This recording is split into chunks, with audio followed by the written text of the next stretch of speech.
David Goggins 4000 പുള്ളപ്പടിച്ചിട്ടാണ് record ഇട്ടത്. അപ്പൊ ഞാൻ ഇന്ന് എന്റെ മാക്സിമം പുള്ളപ്പടിക്കാൻ പോവാ, പൊട്ടുന്നവരടിക്കാൻ പോവാ. ഞാൻ ഭയങ്കര ഡിറ്റർമിനേഷനിലായിരുന്നു തുടങ്ങി. അതുകൊണ്ട് തന്നെ മിനിമം ഒരു 500 അടിച്ചിട്ട് നിർത്തത്തുള്ളൂ എന്റെ വിശ്വാസം. അതുകൊണ്ട് തന്നെ ഞാൻ 10 റെപ്സിന്റെ 50 സെറ്റായിട്ടായി ഡിവൈഡ് ചെയ്ത് വെച്ചേച്ചത്. കാണുമ്പോൾ ഇത് കുറച്ച് ഗൂഫി ആയിട്ടൊക്കെ തോന്നുമെങ്കിലും ചെയ്ത് തുടങ്ങുമ്പോൾ മനസ്സിലാകും കാണുന്ന അത്ര ഈസി അല്ല ഇത് ചെയ്യുക എന്നുള്ളത്. ഇതിപ്പോൾ 100 എടുക്കാറായതേ ഉള്ളൂ.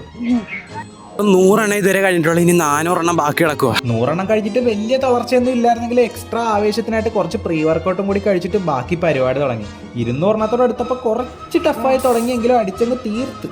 200 കഴിഞ്ഞുള്ളൂ, ഇനി 300 കൂടി കിടപ്പുണ്ട്. സത്യം പറഞ്ഞാൽ 200 കഴിഞ്ഞപ്പോഴേ എനിക്ക് ആ ഒരു സ്മൂത്ത്നെസ് കിട്ടാൻ തുടങ്ങിയത്. കണ്ടില്ലേ, എല്ലാ പുള്ളപ്സും നല്ല സ്മൂത്ത് ആയിട്ട് പോകുന്നുണ്ടായിരുന്നു. പക്ഷേ ലൈറ്റും അതോടൊപ്പം തന്നെ പോകുന്നുണ്ടായിരുന്നു. വൈകുന്നേരം 4:30 തുടങ്ങിയതുകൊണ്ട് ലൈറ്റ് എനിക്ക് വലിയൊരു ഡിസഡ്വാൻറ്റേജ് തന്നെയായിരുന്നു. പക്ഷേ 500 കംപ്ലീറ്റ് ചെയ്യുമെന്ന് ഞാൻ ഓൾറെഡി തീരുമാനിച്ചു കഴിഞ്ഞായിരുന്നു. ലൈറ്റ് പോയതുകൊണ്ട് ഞാൻ കൊതുതിരിയും കത്തിച്ച് ക്യാമ്പ് ഫയർ ആയിട്ട് വീണ്ടും പരിപാടി കണ്ടിന്യൂ ചെയ്തു. ഇനിയിപ്പോൾ ഒരു 10-15 കൂടി അടിച്ചാൽ 400 കംപ്ലീറ്റ് ആവും. പിന്നെ എൻ്റെ കൈ കുറച്ച് റഫായത് കാരണം ഗ്രിപ്പ് ലൂസാകുന്ന ഇഷ്യൂയൊന്നും ഇല്ലായിരുന്നു. 400 പുള്ളപ്സ് 4 മണിക്ക് തുടങ്ങിയതാണ്, 7:30 430. ഭൂരിഭാഗം ആൾക്കാർക്ക് ഒറ്റ പുള്ളപ്പോലും ചെയ്യാൻ പറ്റുന്നില്ല. സോ നിങ്ങൾക്ക് ഒരെണ്ണമെങ്കിലും ചെയ്യാമെങ്കിൽ അത് തന്നെ അടിപൊളിയാണ്. ഇതിപ്പോൾ എൻ്റെ ലാസ്റ്റ് സെറ്റാണ്. ഇതോടെ കഴിഞ്ഞാൽ 500 ആയി. നമ്മളിന്ന് 500 പുള്ളപ്പ് കംപ്ലീറ്റ് ചെയ്തു. അപ്പോൾ ഇതായിരുന്നു 500 പുള്ളപ്പ് കഴിഞ്ഞപ്പോൾ എൻ്റെ കൈയുടെ അവസ്ഥ. നിങ്ങൾക്ക് കംപ്ലീറ്റ് ചെയ്യാൻ പറ്റുമോ ഈ ചലഞ്ച്?